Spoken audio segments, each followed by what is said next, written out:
Hello my fellow gamers. The game I'm going to be talking about today is actually so good it gave me emotional whiplash because of how much I expected it to suck. Most horror games nowadays rely on cheap jump scares, which I just loathe. But Mars, I can already hear you say, my dear viewer. What game are you even talking about? It's called Alternate Watch, and let's find out why it's so incredible together.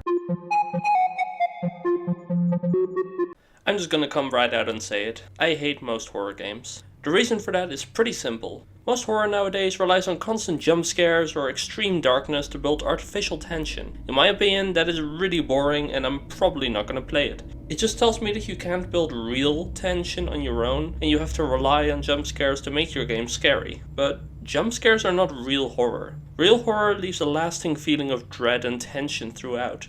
And this game does that exceptionally well. For me, that is true horror, and not this watered down whatever that we call horror nowadays. Also, I do want to clarify, I don't hate modern horror per se. I just think it sucks when a game overly relies on jump scares. I think most of you haven't even played FNAF because it relies a lot on jump scares, or at least that's the reason I haven't played anything but the first and a bit of the third games. The first does have some redeeming quality in terms of real horror because it has really good ambience. But let's start talking about the actual gameplay loop and the different anomalies you will encounter. Holy shit, the gameplay? It is so good! Alright, so basically there is 8 cameras. The kitchen, living room, boiler room, child's bedroom, master bedroom, bathroom, basement and the stairs.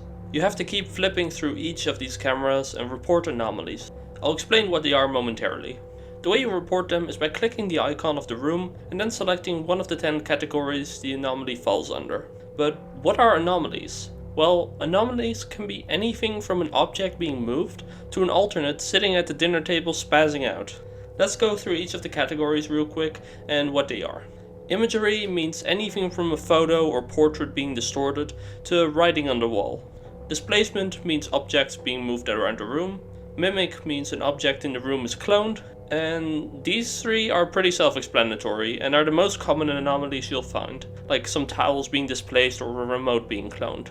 Next up are the weirder ones. Flawed is a humanoid creature with mostly human features, but there's something off about it. It's not quite right, aka flawed. Pure form is a completely black creature with white eyes. Next up is the intruder. I haven't actually seen an intruder myself yet. Maybe it's bugged, but the description says it's a hooded or obscured individual who whispers. Yeah, I do gotta mention that this game is not finished yet. It has some bugs and some features are still missing, which I personally don't mind at all because the game is already so good, even with its flaws. Next up is electrical, which is either radios or laptops playing music, lights flickering, or a camera giving an error code. And the last normal anomaly is tulpa. Okay, normal is not the right word. It's basically anything you can only see in mirrors. I've only ever seen this one once. The last 2 categories are a bit of special cases. Corpse is not in the game yet, and unknown is basically anything that doesn't fit into any of the previous stated categories. These are pretty rare and I've also only seen one once before. It was the camera in the boiler room being pointed at the door slowly opening. I unfortunately wasn't recording at the time, but my god, that was freaky. But that's basically everything you need to know to get started. The objective is to survive until 6 AM, which may sound like a long time, but the time honestly flies by once you're actually playing and you get really in the zone. I would blink and a few hours would have passed. The pacing in this game is really good. Let's talk about why this gameplay loop is so scary next. I think the thing that really makes this game so tense for me is the absolutely phenomenal ambience. I briefly mentioned before how FNAF 1's ambience was its best horror quality. Honestly, it has nothing on Alternate Duty's ambience. Sweet mother of goose, the constant droning noises that randomly pick up and slow down again, preparing you for a jump scare which just doesn't come. It's simply incredible.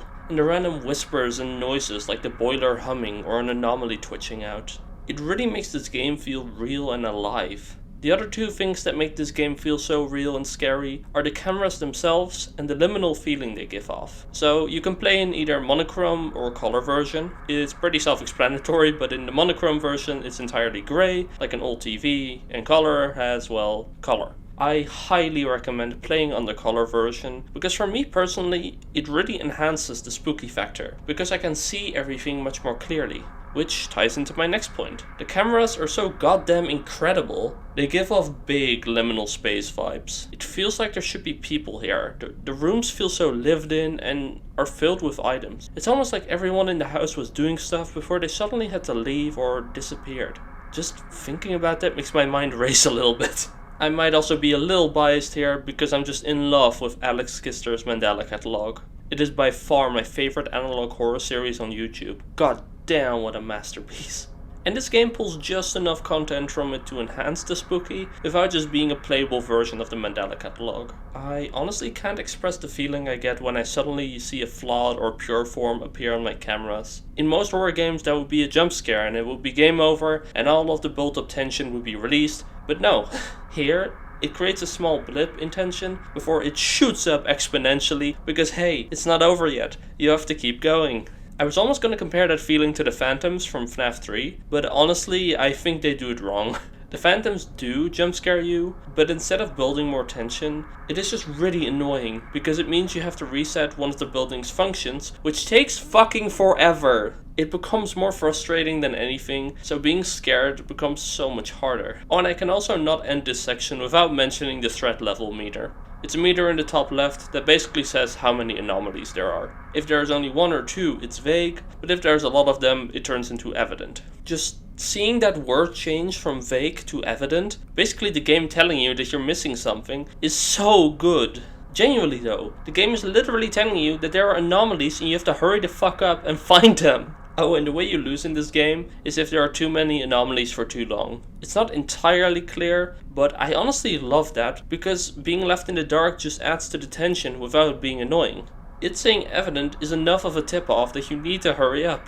And the final thing I absolutely love is that when you die, there's no jump scare. It keeps that feeling of dread even after you're done playing and doesn't release it at all. It also doesn't do this thing where in the last 10-20 minutes of the night it will suddenly go crazy and put you into a false sense of fear, which a lot of games do, and it annoys me to no end.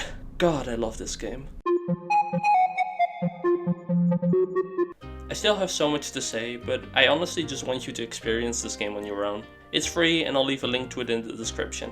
Massive shout out to Tesseron for making this. I am genuinely really happy he took the time to make this, and even though a few big YouTubers have already covered this, I feel like not enough people are talking about this game. There's also a dark mode which I have not played myself, but I will definitely do that because it looks really freaky. I just haven't yet because reasons. If you enjoyed the video, please do leave a comment down below and do the generic YouTube stuff because it helps so much. Thank you in advance. Thank you all so much for watching. I wish you have a great rest of your day, you get all the happy chemicals you need and deserve. Bye bye!